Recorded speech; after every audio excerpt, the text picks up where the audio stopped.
At marami na ngang nagsasabi mga boss na napababayaan na daw yung motor nating si Toriok na Raider 150 Malaysian concept natin. At syempre naman hindi rin ako susugot dyan na sabihan nyo na lang na napababayaan natin mga boss dahil alam nyo naman kung gaano ko kamahal tong motor na to dahil ito yung first bike ko mga boss na ito yung pinakagusto talaga ng karamihan kabataan ngayon mga boss.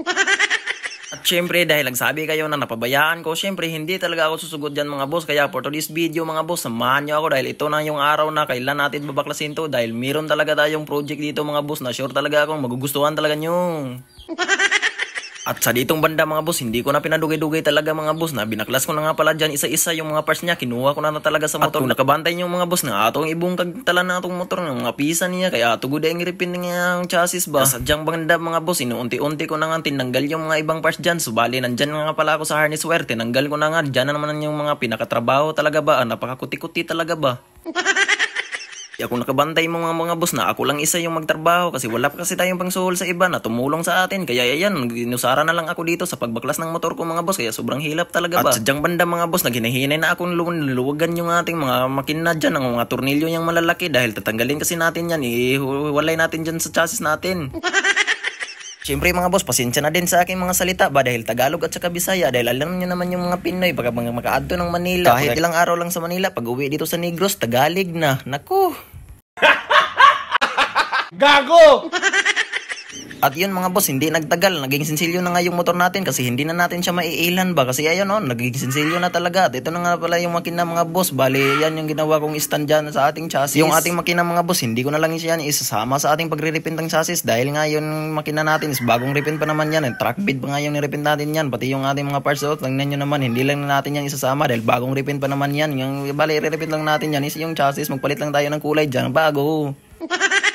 Ang tawa ninyo nagmaayo kung saan ba na nato pag-assemble og balik nga murag bali naman ang bungkaga kayo sensilyo naman na kayo siya lang. Big shoutout sa atong pinaka-amigo diri mga boss, bisita siya sa ato ba kayang lantaw kung saan nato pagproseso ni atong motora ba. Diri ang dapita mga boss, hindi ko na pinadugay-dugay diha ang dapita ba kay bali excited na kayo kung kinalabasan na ni mahumag-repaint ba subali nagliyar pala tayo diyan kasi swerte-swerte ko nga talaga mga boss dahil hindi pa nga kinalawang yung atong chassis. Kaya nag-apply tayo ng liha diyan with sanding mga bossing ko. Syempre hindi naman pwede yan yung chassis lang natin yung ating i-repaint mga boss, isama na din natin yung mga kunting mga kunting parts ng mga like at tipos dyan, kaya isama na din natin yan, kaya tinanggalan ko na nga yan ng pintura ba, ginamitan ko na ng strip to metal mga boss ba, yung pin remover ba.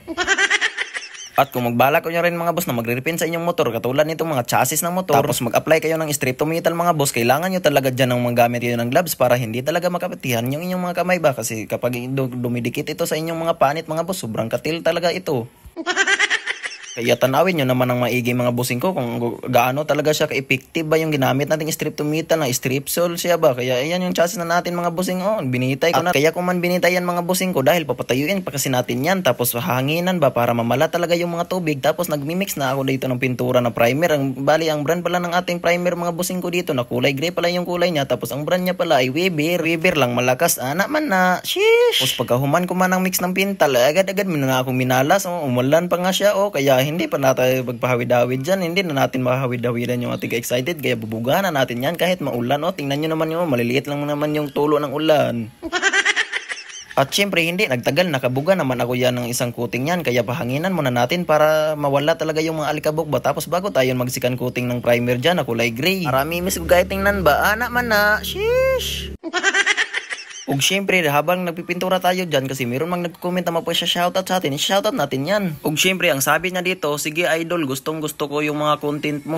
Grabe naman yan idol, pero malaking tulong niyan sa akin mga idol. Salamat talaga sa imong suporta ba. Sana hindi ka kakapuyin sa akin sa pagsusuporta mga idol kasi hindi na naman kita kakalimtan. Syempre ito pa mga boss, walay bisyo, shoutout sa iyo idol. Ang sabi niya, idol bigyan mo ako ng pisa, reader ko palagi po ako naka-follow. Idol, meron akong mga lumang pisa dito mga idol, punta ka lang sa bahay, bigyan talaga kita. Big shoutout rin sa iyo mga boss. AJRL Punay. So boss unta ma-notice ko nimo sa imo content sunod ha, support ko nimo so napagoy pirmi, so bantay mga idol ha, abangan ko talaga yung pag-support mo sa akin ba. Sana hindi ka talaga kakapuyin sa akin sa pag-support mga boss. Kaya sa gusto mo pa shoutout dyan mga boss, kayong magduduha mag-comment dahil shoutout ko kayo mga boss nang walang duduha rin. Ug syempre mo na dahil ni gawas sa atong nakaduha na dahil takakuting ani nga primer ba mo na dahil iyang gawas wala gay bisag lubak-lubak ang gagmay diha ba. Napakamimis good na kayo basta boss Vivo Works gawa ba man na. Shit! Sheesh. Ug hindi lang yan mga boss, meron pa dito. Oh, tingnan nyo naman oh. Yung mga ibang parts talaga natin. Ug meron pang pinasabay yung ibang tropa natin dyan. Pero ito mga boss, 2 center stand natin talaga yan. Pero ito lang yung front shock, yung hindi. Sa RS125 kasi ito ba. Pagdating sa mga kakintaban dyan, hindi pa rin yan magpapatalo yung mga boss Vivo Works dyan. Pati yung panelo, napaka-mimis talaga ba. Pwede talaga kayong manalamin para makita talaga yung mga bugas-bugas sa inyong nawong ba.